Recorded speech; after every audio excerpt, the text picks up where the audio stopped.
कयाधू नदीला पूर. रुई-धानोरा परिसरातील शेतकऱ्यांचे मोठे नुकसान.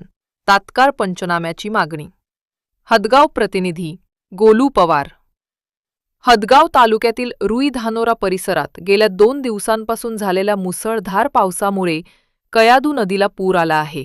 या पुराच्या पाण्याने रुई-धानोरा, अडा, हस्त्रा, बोरगाव या गावातील नदीकाठच्या शेतशिवारात मोठ्या प्रमाणावर पाणी साचल्याने शेतकऱ्यांच्या पिकांचे मोठे नुकसान झाले आहे.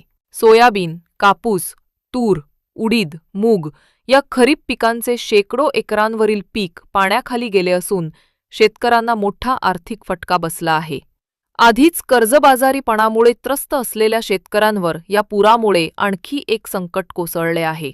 नुकसानग्रस्त शेतकऱ्यांनी प्रशासनाकडे तात्काळ पंचनामे करून आर्थिक मदत देण्याची मागणी केली आहे. वेळेत पंचनामे न झाल्यास उशिरा मिळणारी मदत अपुरी ठरेल अशी भावना शेतकऱ्यांनी व्यक्त केली असून शासनाने त्वरित लक्ष घालून दिलासा द्यावा अशी जोरदार मागणी करण्यात येत आहे.